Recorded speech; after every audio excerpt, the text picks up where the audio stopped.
오늘은 조금 위험하고도 매혹적인 이야기를 해보려 합니다. 100년 전 예술가들을 사로잡았던 초록 요정에 대한 이야기입니다.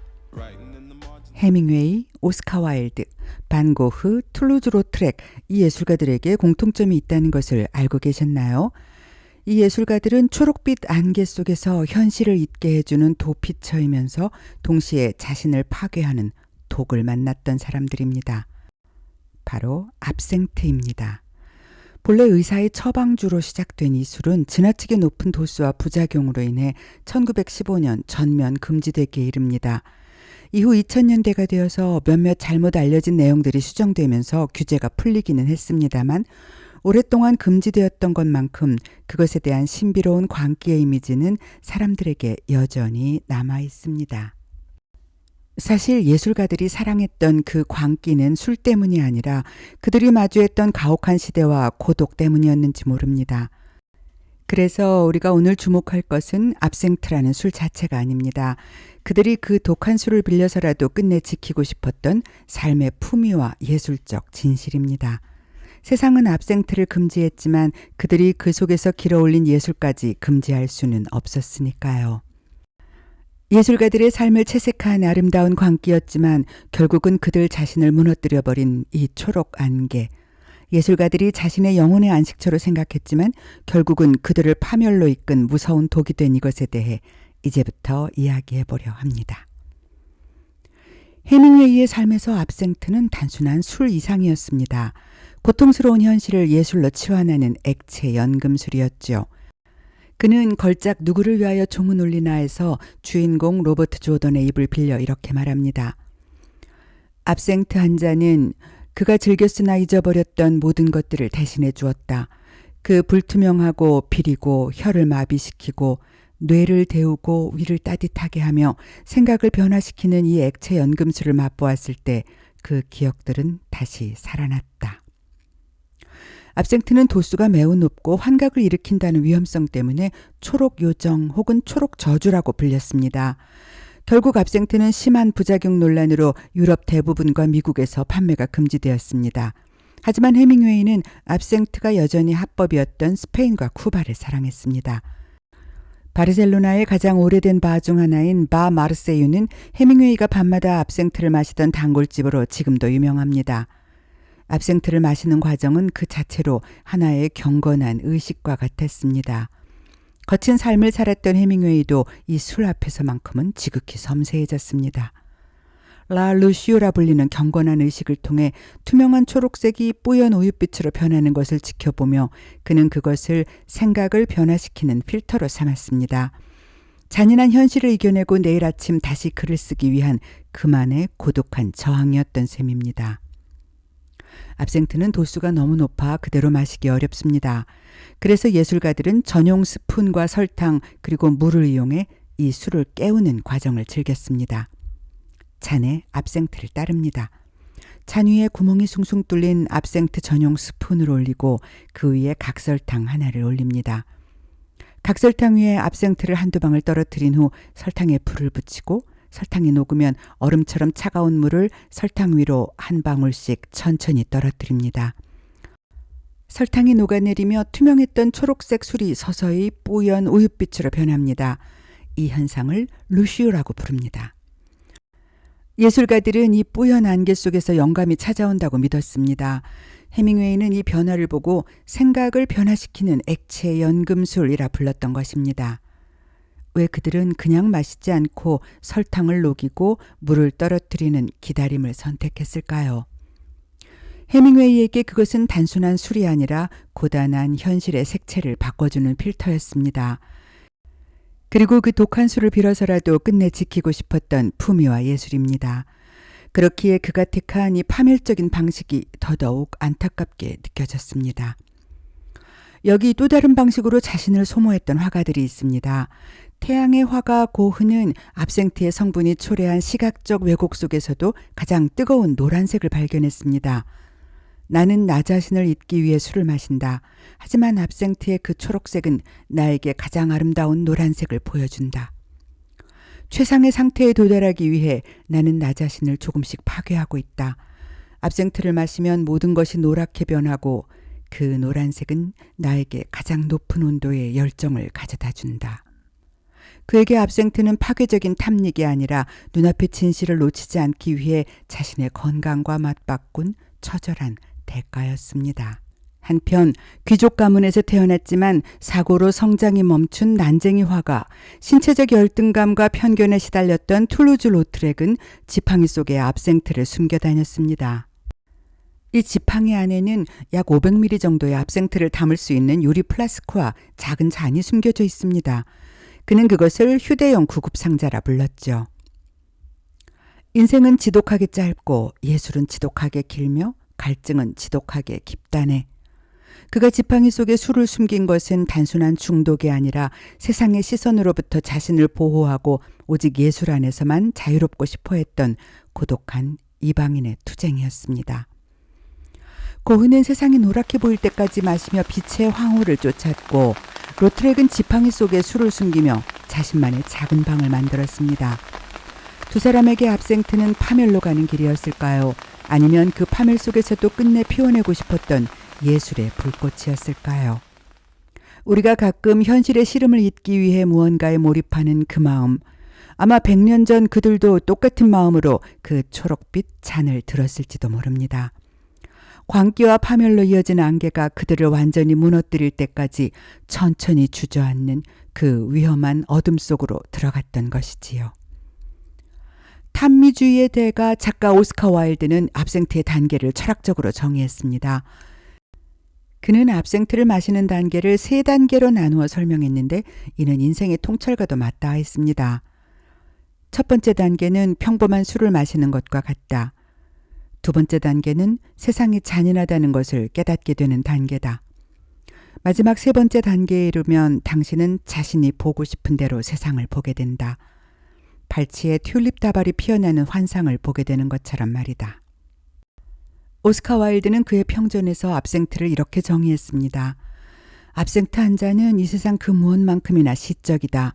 한 잔의 압생트와 저무는 석양 사이에 대체 무슨 차이가 있겠는가? 라고 말이지요. 와일드는 이 문장을 통해 아름다움은 대상 그 자체에 있는 것이 아니라 그것을 바라보는 예술가의 시선에 있다는 것을 말하고 싶어 했습니다. 그는 남들이 취하기 위해 마시는 술잔 속에서 누군가는 평생을 기다려보는 석양을 발견했습니다. 그에게 압생트는 단순히 취하는 술이 아니라 찰나의 미학을 완성하는 예술적 소품이었던 셈입니다.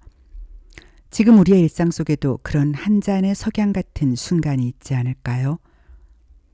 오스카 와일드는 압생트를 현실의 추함을 가려주는 탐미의 가림막으로 사용했습니다. 그의 유일한 장편 소설인 도리언 그레이의 초상은 그가 말한 압생트의 치명적인 매력과 닮아 있습니다. 주인공 도리언 그레이가 자신의 영혼이 타락해가는 것을 잊기 위해 감각적인 쾌락에 탐닉할 때 압생트는 그 분위기를 완성하는 장치로 등장합니다.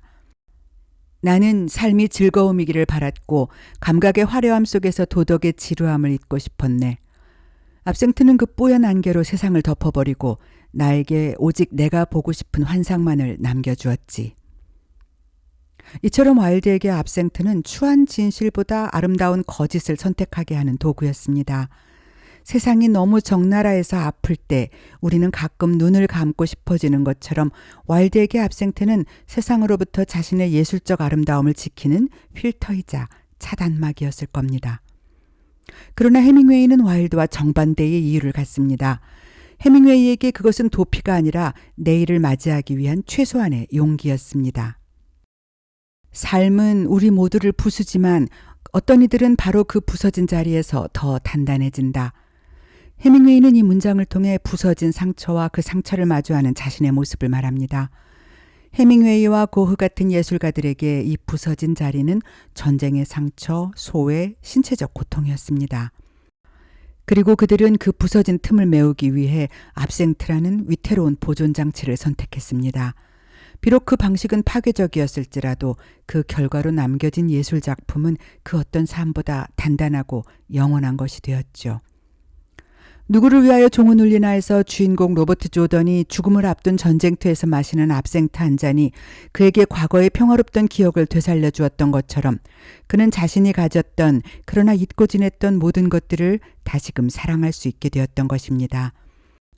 그들은 비록 스스로를 부수며 나아갔지만 역설적이게도 그 부서진 틈 사이로 압생트의 안개보다 더 선명한 예술의 빛을 뿜어냈습니다. 그 부서진 자리가 그들을 가장 강하게 만든 셈이 되었다고 할까요? 탄미주의자 오스카 와일드의 말, 압생트 한 잔과 저무는 석양 사이에 대체 무슨 차이가 있겠는가?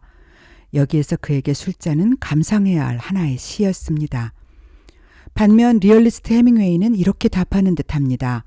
압생트는 세상을 전혀 다른 색으로 물들이고 우리에게 찰나의 불멸을 선물하는 연금술이다. 한 명은 술잔 속에서 풍경을 보았고 한 명은 술잔 속에서 용기를 얻었습니다. 이들은 각자 다른 이유로 초록빛 안개 안에 머물렀지만 그들이 그 안개 끝에서 붙잡으려 했던 것은 결국 삶의 아름다움이라는 같은 목적지가 아니었을까요? 그러나 안타깝게도 그들에게 압생트는 상처 입은 치유제였습니다. 잠시 숨을 고르기 위해 선택한 그 안식처가 도리어 그들의 삶을 서서히 잠식해가는 독이 되고 만 것이지요. 지치고 피로한 일상에서 우리가 다시 사랑할 힘을 얻는 것은 사실 그렇게 거창한 것이 아닙니다. 창가에 놓인 따뜻한 차 한 잔, 혹은 마음을 울리는 진심 어린 문장 하나면 충분할지도 모릅니다. 상처 입은 치유제처럼 위험한 초록색 파멸의 안개가 아니라 삶을 지켜나가는 서로의 온기로 말이지요. 오스카 와일드의 압생트가 현실이 너무나 지루해서 마시는 탄미주의자의 위로라면 해밍웨이의 그것은 현실이 너무나 잔인해서 마시는 리얼리스트의 고뇌였습니다. 이 둘은 같은 술을 마셨지만 한 명은 아름다움을 위해 그리고 한 명은 생존을 위해 마셨다고 이해합니다.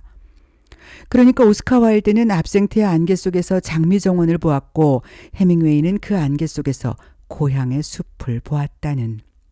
말하자면 이들이 그 독한 술을 빌어 보고 싶었던 것은 결국 우리가 잃어버린 소중한 무언가였을 것입니다. 현실에 치여 우리가 잊고 살았던 본연의 감각들 말이지요. 그들이 결국 그 허상과 어두운 터널을 선택한 것은 지루한 현실과 잔인한 현실 속에서 고개를 돌리고 가능한 한 멀고 잔잔한 풍경을 바라보고 싶었던 것 아닐까요? 이것은 고독과 소외에 묻힌 사람들의 외로움이었을 것입니다.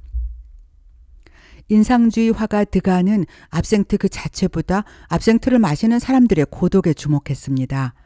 그의 유명한 작품 압생트에는 카페에 앉아 압생트 잔을 든 남녀가 나옵니다. 합석하고 있지만 눈길조차 나누지 않는 그들의 모습은 근대 도시인의 지독한 소외감을 보여줍니다. 파멸로부터의 탈출을 위해 오히려 자신을 조금씩 파멸시키는 예술가, 그리고 함께이지만 지독하게 외로운 사람들 사이를 흐르는 차고 거친 물줄기 같은 소외감. 여기에서 우리는 지금 우리 주변을 돌아봅니다. 깊은 외로움과 절벽 같은 소외감, 그리고 벗어나고 싶은 현실, 그리고 그 현실을 살아나가기 위해 한 걸음 내디딜 동력 말이지요. 모두 각기 다른 시대를 살았고 화가, 소설가, 극작가라는 다른 길을 걸었지만 그들의 삶을 관통하는 가장 강력한 영혼의 공포이자 동력은 바로 파멸에 맞서는 품이 있는 저항이었습니다. 이 예술가들 모두는 안락한 삶을 거부하고 자신을 극단으로 몰아넣어 그 파편으로 예술을 빚어냈다는 공통점이 있습니다. 자기 파괴를 통한 창조의 고통을 스스로 탐닉한 것이지요.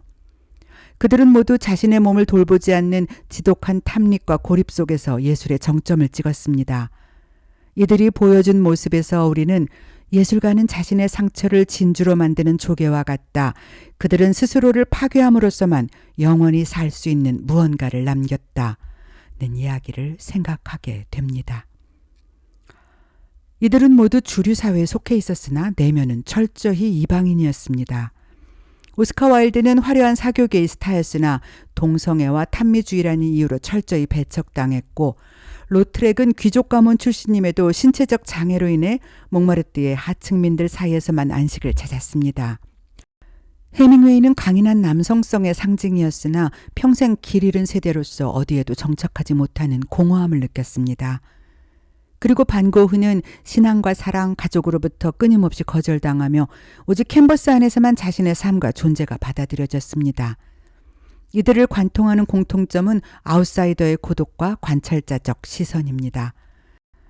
이들은 경계인이었기에 세상의 위선을 더 날카롭게 관찰할 수 있었고 그 고독을 압생트의 안개로 달랬던 것입니다. 무엇보다 가장 강력한 공통점은 그들이 품위를 지키려 애쓰면서도 결국은 무너져 버렸다는 점입니다. 고우가 정신적 발작 속에서 죽기 직전까지 고통은 영원하다 하면서도 끝내 붓을 놓지 않았던 것. 죽음의 문턱에 선 로트렉이 끝까지 자신만의 냉소적인 스타일을 유지했던 것. 무엇보다 노인이 되어 글이 써지지 않자 비겁하게 연명하기보다 스스로 마침표를 찍는 쪽을 택했던 해밍웨이의 삶은 철저한 이방인으로서의 그의 존재를 고스란히 말해줍니다. 왜 이 거장들은 그토록 독한 것에 의지했을까요? 그것은 그들이 남들보다 약해서가 아니라 남들이 보지 못하는 삶의 비극과 아름다움을 너무나 예민하게 목격했기 때문입니다. 고흐에게는 노란색의 황홀경이, 해밍웨이에게는 전쟁의 허무가, 와일드에게는 위선적인 사회가, 로트렉에게는 자신의 작고 초라한 몸이 극복해야 할 현실이었습니다. 이 뿌연 초록 안개는 그들에게 잠시나마 세상을 견딜 만한 곳으로 바꿔주는 마법이었습니다. 삶이 너무 선명해서 아플 때 그들은 각각의 은신처를 찾았습니다. 그리고 그들이 남긴 것은 지친 숙취가 아니라 그 안개를 뚫고 길어올린 진실한 문장과 색채들이었습니다. 그들이 탐닉했던 건 단순히 술이 아니라 고독을 견뎌내는 방식이었던 것입니다. 여러분은 어느 쪽에 더 마음이 가시나요? 세상을 아름답게 덧칠하고 싶었던 와일드인가요? 아니면 있는 그대로의 고통을 견뎌내려 했던 해밍웨이인가요? 어쩌면 우리 모두의 마음속에는 이 두 예술가가 공존하고 있는지도 모릅니다. 그들이 집어든 위험하고 치명적인 대상이 아니라 함께 바라보는 따뜻한 시선으로 살아있는 아름다운 예술가의 모습이 말이지요. 오늘날 우리는 그들처럼 파멸적인 방식을 택하지는 않습니다. 하지만 삶이 너무 선명해서 아플 때 우리에게도 잠시 숨을 고를 나만의 안식처는 필요할 것입니다. 거장들이 부서진 자리를 술과 고독으로 채웠다면 오늘을 사는 우리들은 그 자리를 따뜻한 차 한 잔과 서로의 다정한 문장으로 채워가면 좋겠습니다. 세상이 우리를 부술지라도 우리가 서로의 온기로 그 틈을 메워준다면 우리는 그 부서진 곳에서 이전보다 훨씬 더 단단한 존재로 다시 태어날 수 있을 테니까요. 그것이 누군가에게는 오늘 우리가 나눈 이 짧은 이야기와 따뜻한 차 한 잔이 되기를 바라봅니다.